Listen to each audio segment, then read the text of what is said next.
One of the things we've seen in the jobs data is that women in their prime working years have been big beneficiaries of the strong US economy, with the latest unemployment rate for women now down to 3.4%. As it happens, Friday marked International Women's Day. And so this week, we're taking a look at how women are changing work and how work is changing women. I'm joined by two women who are at the forefront in empowering women in the workforce. Seema Hingorani is founder and chair of the non-profit group Girls Who Invest, which focuses on increasing the number of women in the financial world. And Alison Esposito Medina, she's the founder and CEO of Tech Ladies, which, as the name implies, aims at helping women in the technology sector. Welcome to you both. Thank you very much indeed for being here. Seema, if I may start with you. Girls Who Invest. Tell us a little bit about that and what you're aiming to do in terms of getting women into the financial workforce.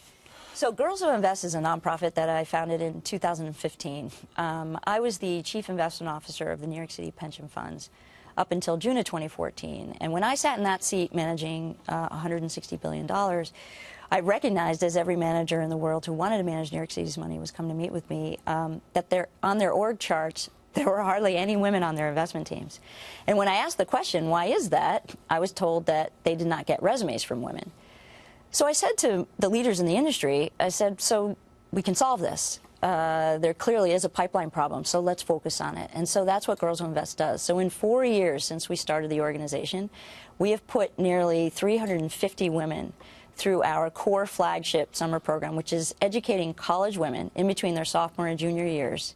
It's a 10-week program where 4 weeks of that, it's training, it's educational training. They're taught by some of the best business school professors in the world, core finance and investment concepts. And by the way, we take women of all majors of study, English majors, philosophy majors, finance, business majors, and then for the next 6 weeks, we secure for them paid summer internships at some of the leading asset management firms in the world. And what we've done then is we've allowed these women access to a world that, for a lot of reasons, they didn't think was accessible to them. What are the numbers? I mean, in terms of, women who are, what proportion of asset managers or senior bankers, what proportion are women right now? So unfortunately, the numbers are not good. Less than 10%. Not if you're a woman. Yes, not if you're a woman. Not so bad if you're a man, maybe. And, but we'll come to that later, perhaps. And not so good for the industry, actually, right? Lots of research is out there that suggests that more gender-diverse teams get better outcomes. So clearly, when you're trying to make these really hard investment decisions, you would want to have the most diverse perspectives around the table. So this is all good for investors over time. I want to ask you more about that, but let me come to Alison as well. Alison, Tech Ladies, can you tell us what that is? I'm guessing it's trying to address the same problems in the tech sector, right? Sure. It's actually, we see a lot of similar issues in our sector as well. Tech Ladies is a community of women who work in technology. We have 50,000 members around the world. We're biggest in the United States, but we're everywhere. And we started because just to be a place for women to come and network with each other. We have a job board. One of our main goals is to help women get more jobs in tech and to help companies fill their pipeline with women in tech. So that's been one of our main goals in starting this. So give us a picture again there in tech. I mean, what sort of proportion of jobs, in different types of jobs, particularly in say, the engineering and some of the key jobs in technology, what proportion are held by women right now? It's very low. We are very underrepresented in the tech industry, but by our numbers, we think that even in just the U.S., there's about 1 million women in technology that aren't currently working in the sector that could be. So there's all sorts of things that keep them out or help, sort of push them out culturally in these industries, in these companies. What do you think it is? Well, Seema, come to you. So again, very low numbers in both these sectors, and that's striking because in other sectors you do have quite large numbers of women. The law, for example, there are a lot of women lawyers, not necessarily top partners, but the law in a lot of jobs in marketing, in media. There's a lot of women in jobs like that. What is it about the financial sector you think that results in such a small number of women having senior positions? Well, I think there are a number of things. I mean, there are just cultural issues. I think not just in this industry, but in other industries. What kind of culture issue? I mean, what is it? Well, it's interviewing.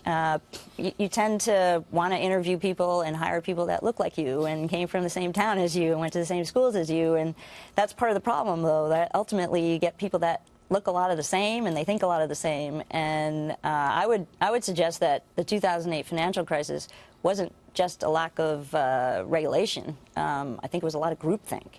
And that's something that we need to fight in our industry desperately, and across industries for that matter. And so I just think there's just certain cultural norms, and there's just many more men in our industry.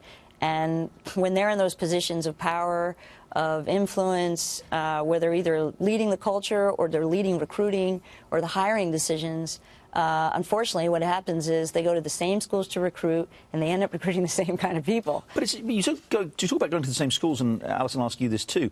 One of the striking things we've seen in the last 50 years, in fact, since International Women's Day, is the number of women going into college, graduating. I think routinely now in the United States and in most Western economies, more women actually graduate than men. It's a slightly higher proportion. So why is it, if they're going to college, why are they not? And they do well in some sectors. Why are they not, for example, in technology? Why? What are the pressures that are keeping women from succeeding in technology companies? I think it's very similar in technology, that there is a lot of bias in the interviewing process, and we all have that bias. It's not something like I would have to struggle with that bias when I'm making a hiring decision too.